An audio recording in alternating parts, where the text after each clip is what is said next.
નમસ્તે વિદ્યાર્થી મિત્રો, આજે આપણે ભણવાનું ચાલુ કરીએ એની પહેલાં યા કુંદેન્દુ શ્લોક સાંભળીશું, ત્યારબાદ ભણવાનું ચાલુ કરીશું.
નમસ્તે વિદ્યાર્થી મિત્રો, આજે આપણે ધોરણ 11 મનોવિજ્ઞાનની અંદર પ્રકરણ 4માં એ વિભાગ અને બી વિભાગના પ્રશ્નો જવાબની સમજૂતી મેળવીશું. એકમ કસોટી માટે તમારે આ પ્રશ્ન છે એની સમજૂતી મેળવવી જરૂરી છે.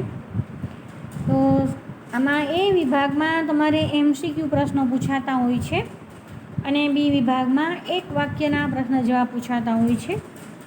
સૌથી પહેલાં આપણે વિભાગ એ વિકલ્પવાળા પ્રશ્નથી શરૂઆત કરીશું.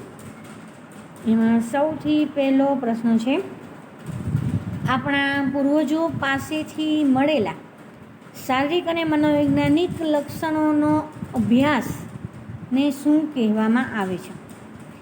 વિદ્યાર્થી મિત્રો, દરેક વ્યક્તિ છે, દરેક બાળક છે, એને એના પૂર્વજો પાસેથી વારસામાં કેટલાક લક્ષણો મળે છે.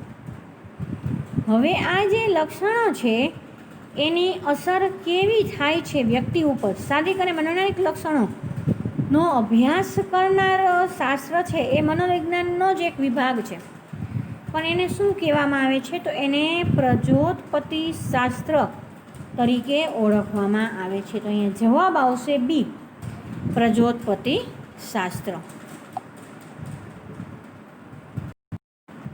એના પછી આવે છે બીજો પ્રશ્ન. બીજો પ્રશ્ન છે, ગર્ભાધાન સમયે રંગસૂત્રોની કેટલી જોડી હોય છે?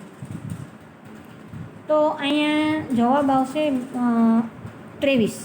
કેમ કે કોઈ પણ ગર્ભની રચના થાય માતાના પેટની અંદર ત્યારે એમાં માતાના 23 અને પિતાના 23, એવી રીતે કુલ જોડ 23 કહેવાય. આવી 23 જોડ એટલે કે સી 23 એ જવાબ આવશે. એના પછી ત્રીજો પ્રશ્ન છે, માનવ શરીરના પ્રજનન કોષોમાં કેટલા રંગસૂત્રો હોય છે? પ્રજનન કોષ એટલે એ મૂળભૂત કોષ કહેવાય, અને મૂળભૂત કોષ છે એમાં એકાકી રંગસૂત્રો હોય, અને આ એકાકી રંગસૂત્રો કેટલા હોય? તો 23 હોય. કેમ કે બાળકને માતા અને પિતા બેના તરફથી 23 રંગસૂત્રો મળેલા હોય છે, એટલા માટે. માનવ શરીરનો જે પ્રજનન કોષ છે એમાં રંગસૂત્રોની સંખ્યા 23 હોય છે. વિદ્યાર્થી મિત્રો, આ બીજો અને ત્રીજો આ બંને પ્રશ્નો તમારા માટે ખૂબ મહત્ત્વનો છે. તમને આને લગતા પ્રશ્નો MCQમાં પૂછાતા જ હોય છે એ વિભાગની અંદર. આ ત્રીજો પ્રશ્ન પણ એટલો જ મહત્ત્વનો છે. વિદ્યાર્થી મિત્રો, આ ચોથો પાઠ જ એવો છે કે જેમાંથી તમને મેક્સિમમ એટલે કે વધારેમાં વધારે પ્રશ્નો પૂછાતા હોય છે. એ વિભાગ, બી, સી, ડી ને ઈ, આ 5 વિભાગમાં આમાંથી પ્રશ્ન પૂછાતા હોય છે. ચોથો પ્રશ્ન છે, પુખ્ત વયની વ્યક્તિના મગજનું વજન કેટલું હોય છે? પુખ્ત વય 18 વર્ષ પછીની ઉંમર તો એ પુખ્ત વયની વ્યક્તિના મગજનું વજન 1.36 કિલોગ્રામ જેટલું જોવા મળે છે. એના પછી આવે છે 5મો પ્રશ્ન. જ્ઞાનેન્દ્રિયોમાંથી આવેલા સાંવેદનિક સંકેતોને મગજ સુધી કોણ પહોંચાડે છે? વિદ્યાર્થી મિત્રો, આપણી 5 ઇન્દ્રિયો છે, એ 5 ઇન્દ્રિયો દ્વારા કરોડરજ્જુ છે એ બધા સંદેશાઓ છે તે ભેગા કરે છે અને પછી તે સંદેશાને મગજ સુધી પહોંચાડે છે. એવી જ રીતે મગજમાંથી જે સંકેતો આવ્યા હોય એ શરીરના અંગો સુધી પહોંચાડવાનું કામ છે પણ કરોડરજ્જુ કરે છે. એ સિવાય હાઇપોથેલેમસ છે એ પણ સંવેદનોને, જ્ઞાનેન્દ્રિયોમાંથી જે સંવેદનો આવ્યા હોય એને મગજ સુધી પહોંચાડવાનું કામ કરે છે. એટલે વિદ્યાર્થી મિત્રો, તમે હાઇપોથેલેમસ લખો કે કરોડરજ્જુ લખો, બેય સાચું પડશે. પણ જો હાઇપોથેલેમસ ન આપેલું હોય તો તમારે કરોડરજ્જુ છે એમાં જ ટીક કરવાનું રહેશે. એના પછી 6થો પ્રશ્ન છે, અંતઃસ્ત્રાવી ગ્રંથિઓનું નિયમન કોના દ્વારા થાય છે?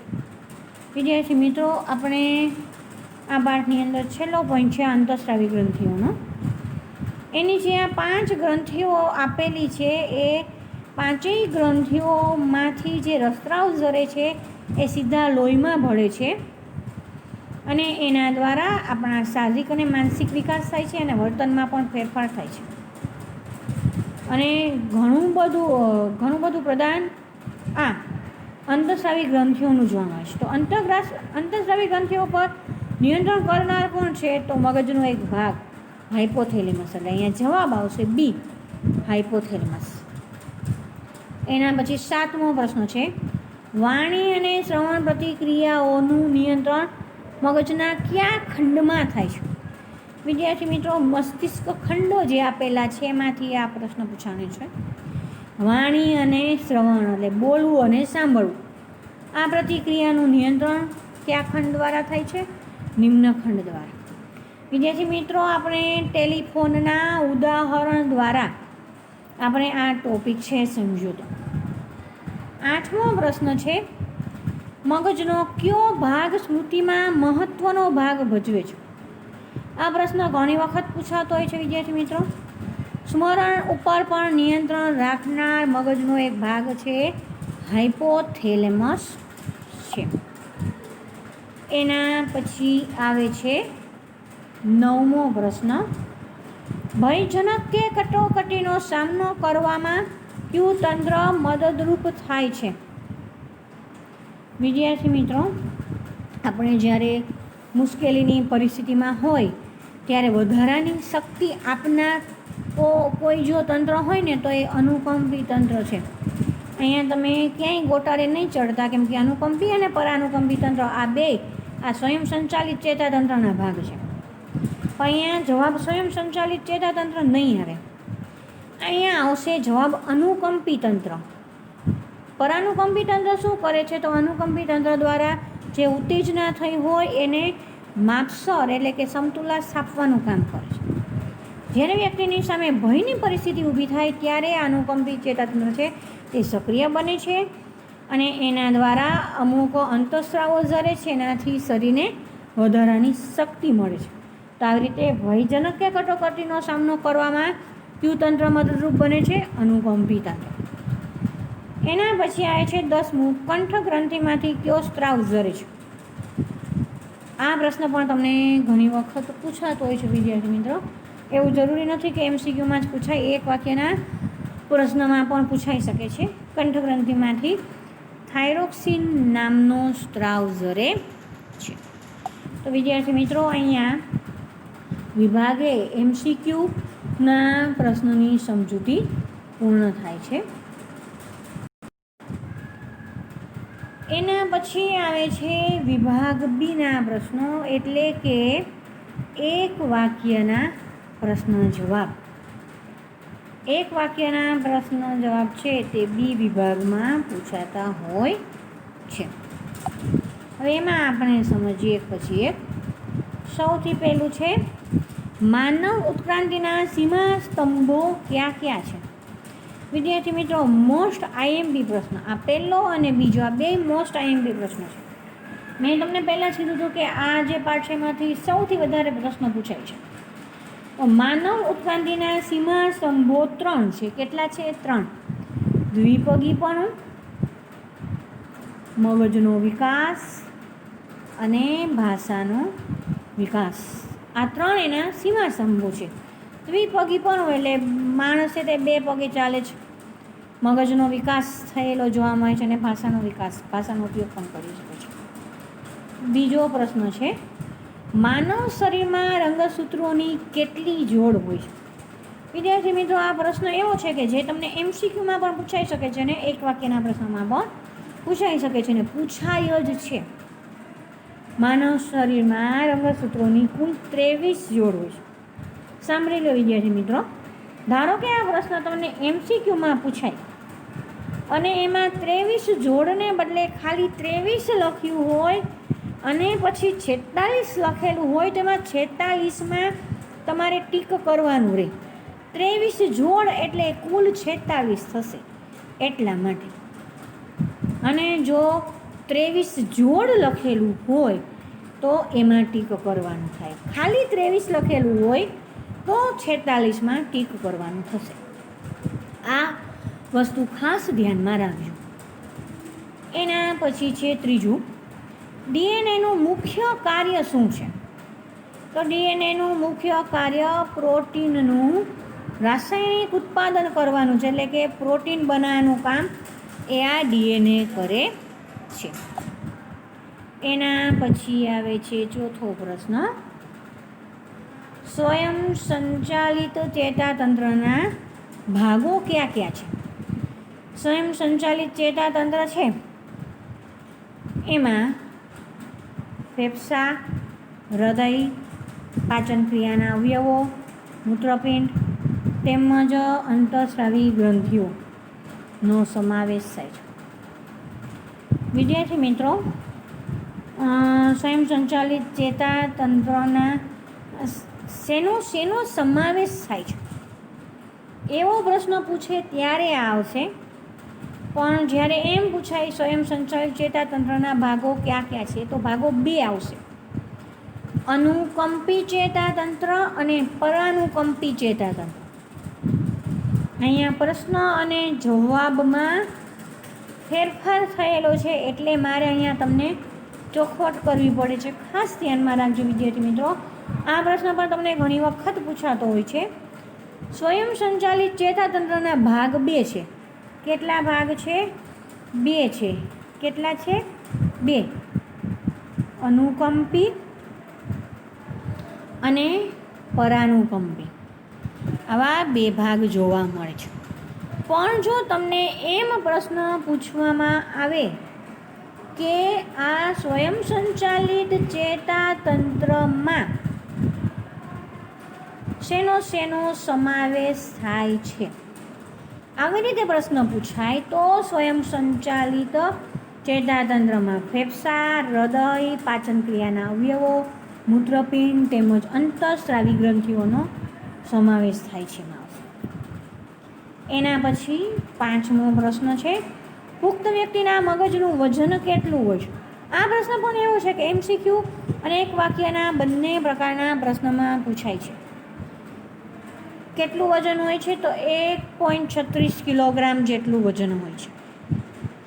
એના પછી 6થો પ્રશ્ન છે, શરીરના હલનચલનોનું નિયમન અને સંકલન કોણ કરે છે? એટલે કે શરીરમાં આપણે હાથ, પગ, બધાનું જે હલનચલન કરીએ છીએ એના ઉપર નિયંત્રણ કોણ કરે છે? મગજ સ્કંદ અને નાનું મગજ એ શરીરના હલનચલનનું નિયમન પણ કરે છે અને સંકલન પણ કરે છે. એના પછી 7મો પ્રશ્ન છે, એમિગડાલાની મુખ્ય ભૂમિકા શું છે? એટલે કે એમિગડાલા શું કાર્ય કરે છે? આ 2 રીતે એનો જવાબ 2 પ્રશ્નોમાં એક જ જવાબ આવશે. એના કાર્યમાં અને એની ભૂમિકામાં. એમિગડાલા છે તે આક્રમકતાનું નિયંત્રણ કરે છે, આક્રમકતા ઉપર નિયંત્રણ કરવાનું કાર્ય કરે છે, એટલે કે આક્રમકતામાં તે મહત્ત્વની ભૂમિકા ભજવે છે. એના પછી 8મો પ્રશ્ન છે, ભયજનક કે કટોકટીની પરિસ્થિતિમાં કયું તંત્ર મદદરૂપ બને છે?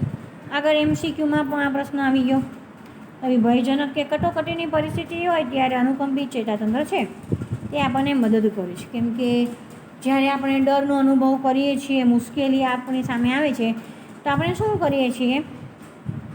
એનો સામનો કરવા માટેનો પ્રયત્ન કરીએ છીએ, અને એમાં અનુકંપી ચેતાતંત્ર છે તે વધારાની શક્તિ ઉત્પન્ન કરે છે, એટલે કે અંતઃસ્રાવી ગ્રંથિઓને તે ઉદ્દીપ્ત કરે છે, હૃદયને ના ધબકારા વધારે છે, તો એના કારણે આપણા શરીરને વધારાની શક્તિ મળે છે. આવી રીતે અનુકંપી ચેતાતંત્ર આપણને મદદરૂપ થાય છે. એના પછી છે, કંઠગ્રંથિમાંથી કયો સ્ત્રાવ વહે છે? કંઠગ્રંથિમાંથી થાઇરોક્સિન નામનો સ્ત્રાવ વહે છે.